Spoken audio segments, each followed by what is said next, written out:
సికింద్రాబాద్లోని doctor Narayana college of hotel management లో 100% job guarantee 966365 ఎన్నికల counting అనంతరం ఈ కృష్ణా జిల్లాలో కానీ రాష్ట్రంలో అనేక మంది తెలుగుదేశం పార్టీ జనసేనకు సంబంధించినటువంటి నాయకులు కార్యకర్తలు వైఎస్ఆర్ కాంగ్రెస్ పార్టీ గ్రామ స్థాయి, వార్డు స్థాయి, మండల స్థాయి, నియోజకవర్గ స్థాయి యాక్టివ్గా ఉండేటువంటి లీడర్స్ పైన ఉద్దేశపూర్వకంగా దాడులు చేస్తున్నారు.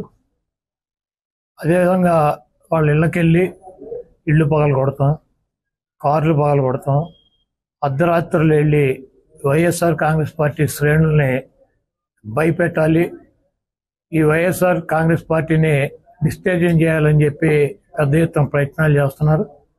వాటిల్లో కొన్ని చోట్లయితే ఫిజికల్గా వ్యక్తుల మీద దాడులు చేయటం, కాళ్ళు ఇరక్కొడతాం, చేతులు ఇరక్కొడతాం, తల్ల బాగలు కొడతాం. అదేవిధంగా ఈ గ్రామాల్లో కానీ ఇక్కడ కానీ మీరు ఉండకూడదని చెప్పి వార్నింగ్లు ఇవ్వటం అనేక రకాలుగా చేస్తున్నారు. వీటికి ప్రత్యక్ష సాక్షులు పోలీసులు దగ్గర ఉండి వాళ్ళు కొడతాంటే వీళ్ళు చూస్తూ నిలబడి ఎంజాయ్ చేస్తున్నారు. ఈరోజు మా దగ్గర పోలీసులు ప్రేక్షక పాత్ర వహించేటువంటి సన్నివేశాలు, తెలుగుదేశం పార్టీ అల్లరిమోకలో మా వాళ్ళ మీద దాడి చేస్తున్నటువంటి సన్నివేశాలు సీసీ ఫుటేజీలతో సహా, ఫోటోలతో సహా మా దగ్గర ఉన్నాయి. మేము ఎస్పీ గారికి కానీ లేదా లోకల్గా ఉన్నటువంటి పోలీస్ స్టేషన్లో కానీ కంప్లైంట్ ఇచ్చినా, ఒకవేళ మాకు ముందు సమాచారం ఉండి ఇలా గొడవ జరిగేటువంటి పరిస్థితి ఉందని చెప్పినా కూడా వాళ్ళు వచ్చి ప్రేక్షక పాత్ర వహించడం, అదేవిధంగా ఎటువంటి కేసులు కూడా కట్టినటువంటి పరిస్థితి లేదు. కాబట్టి మేము జిల్లా పార్టీ తరఫున మా దగ్గర ఉన్నటువంటి వీడియోగ్రాఫులతో, ఫోటోగ్రాఫులతో హైకోర్టుకు వెళ్ళి ప్రైవేట్ కేసులు వేయాలని చెప్పి నిర్ణయించుకున్నాం. తప్పకుండా దాడులు చేసినటువంటి వాళ్ళే కాదు, దాడులు చేస్తుంటే చూస్తున్నటువంటి పోలీసు వ్యవస్థ మీద కూడా కేసులు వేయటానికి సిద్ధంగా ఉన్నాం. అదేవిధంగా వైఎస్ఆర్ కాంగ్రెస్ పార్టీ నాయకులకు కానీ అదేవిధంగా కార్యకర్తలకు కానీ ఎటువంటి భయం, ఆందోళన చెందాల్సినటువంటి అవసరం లేదు.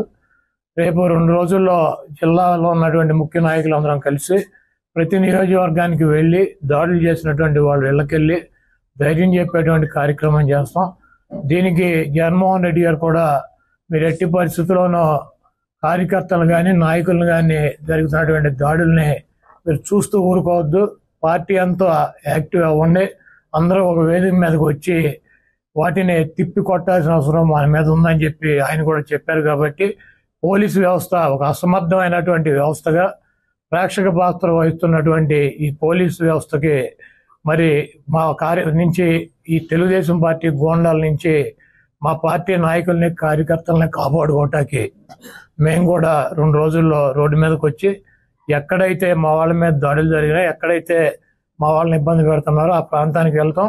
ఆ కాన్స్టిట్యున్సీకి కానీ ఆ జిల్లాకు కానీ సంబంధించినటువంటి నాయకులందరూ కూడా పాల్గొంటారు. ఆ నియోజకవర్గంలో ఉన్నటువంటి లీడర్స్ కానీ కార్యకర్తలు కూడా పాల్గొంటారు. తప్పకుండా లా అండ్ ఆర్డర్ ఇష్యూస్ కనుక వస్తే దానికి పోలీస్ వ్యవస్థే బాధ్యత వహించాలి. సుమన్ టీవీలో మీ పర్సనల్ అండ్ బిజినెస్ ప్రమోషన్స్ కోసం కింది నెంబర్కి కాంటాక్ట్ చేయండి.